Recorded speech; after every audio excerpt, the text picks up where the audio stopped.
The morning sky was painted in a pale gray as the church bells tolled softly in the distance. Mourners walked slowly through the gates, their faces heavy with grief, while a young girl stood by the coffin that carried the only parent she had ever truly known, her father. He was the light in her life, the only one who told her bedtime stories, the one who wiped away her tears, and the one who promised that no matter what happened, she would never be alone. But life has a way of shattering promises. And that day, as the final shovels of earth fell upon his resting place, little Emily's world came crashing down in silence. She clutched a small teddy bear in her arms, her eyes swollen from hours of crying, not yet realizing that her pain was only about to deepen. Friends and neighbors murmured about how cruel fate could be.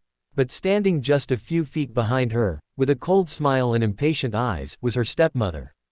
Dressed in black, she looked every bit the grieving widow. But inside her heart, grief was replaced by something far darker, resentment. She had never wanted Emily, never accepted her as part of her new life. And now, with the father gone, there was nothing left to restrain her. By the time the funeral ended, Emily's teddy bear was wet with tears, and her stepmother's words cut through the air like shards of ice. "You don't belong here anymore. If you believe in kindness, in second chances, and in the power of compassion that can save a soul when all hope seems lost, please take a moment to like, comment, share, and subscribe to Kindness Corner. Your support helps us bring stories of hope and humanity to more people around the world." The day stretched on, the sun piercing through the clouds as mourners left one by one.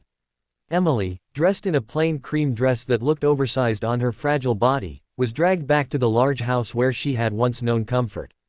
The house no longer felt like home. Her stepmother wasted no time. Clothes were yanked from her drawers, stuffed carelessly into an old suitcase, and tossed onto the driveway as though Emily was nothing more than baggage. The little girl's voice cracked as she begged, "Please, Mommy, forgive me." Though she had done nothing wrong, she thought maybe if she said those words, her stepmother would change her heart. But instead, a bucket of cold water was poured over her head, drenching her small frame, her tears now mixing with the icy droplets running down her cheeks. Passers-by whispered but did not intervene, afraid of getting involved. A man across the street shook his head sadly but hurried away as if the sight was too heavy to bear. Emily's stepmother smirked and slammed the door shut, leaving the little girl kneeling on the ground, clutching her teddy bear. Her suitcase spilled open beside her. The sun was bright overhead, the world alive with bird song and summer warmth. Yet for Emily, it felt like the coldest day she had ever known. Just when the world seemed to have abandoned her, a black car pulled up at the edge of the driveway. The door opened and out stepped a man in a sharp suit, tall and commanding, yet with eyes softened by something more powerful than wealth, empathy. His name was Alexander, a millionaire businessman known to the town only by reputation. But for Emily, he would soon become something far more than just a name. He had been on his way to a meeting when he spotted the scene unfolding. A child left abandoned, clothes scattered, head bowed beneath humiliation. Something inside him broke at that sight. A memory of his own childhood flashing back, of nights spent alone after his mother passed, and the sting of rejection from those who were supposed to care. Without thinking twice, he ran toward her. Emily lifted her head as footsteps approached. For a brief moment, she thought it might be her father, alive again, coming to rescue her. But it was Alexander. He knelt down beside her, ignoring the fact that his expensive suit was getting soaked from the puddle of water around her. He placed a hand gently on her shoulder, and in a voice firm yet filled with compassion, he said, "This ends here. No one will ever treat you like this again." The words hung in the air like a promise carved into stone. Her stepmother, hearing the commotion, rushed outside, her face red with anger. She barked insults at Alexander, calling Emily a burden, insisting she wanted nothing to do with her. But Alexander did not flinch. He looked her in the eye and declared, "If you can abandon her after her father's funeral, then you don't deserve to be called a mother. I will take her. From this day forward, she is no longer unwanted." The crowd that had gathered gasped, whispers spreading through the air. The cruel stepmother froze, realizing she could not fight him unlike Alexander. Not just because of his wealth, but because of the authority and strength in his words. With a huff, she turned back inside, slamming the door once more. For Emily, the slam didn't mean rejection anymore. It meant freedom. Alexander lifted her suitcase, carefully picked up the teddy bear that had fallen to the ground, and held Emily's trembling hand. For the first time since the funeral, she felt a flicker of warmth in her chest.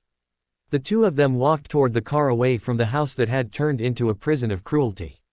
The days that followed were not easy. Emily struggled with nightmares, waking up in tears, afraid she would be abandoned again.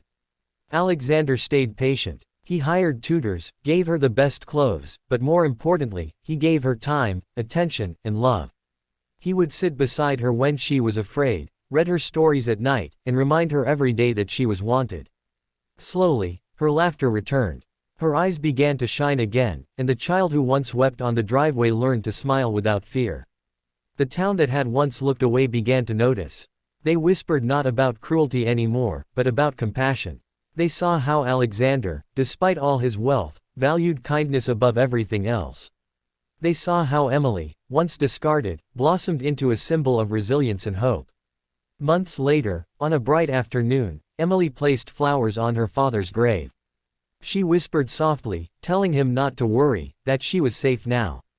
Alexander stood a few steps behind, giving her space, but ready to catch her if she faltered. That moment, the sunlight broke through the clouds, illuminating them both. And though her father was gone, Emily finally felt she had found a new home, not in a house but in the heart of someone who truly cared. If this story touched your heart, please don't forget to like, share, comment, and subscribe to Kindness Corner. Stories like these remind us that even in the darkest moments, kindness can change everything.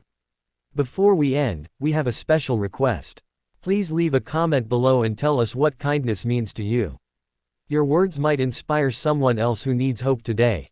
And so, as the sun set on that long journey from grief to healing, Emily's story stood as proof that sometimes family isn't just the one we are born into.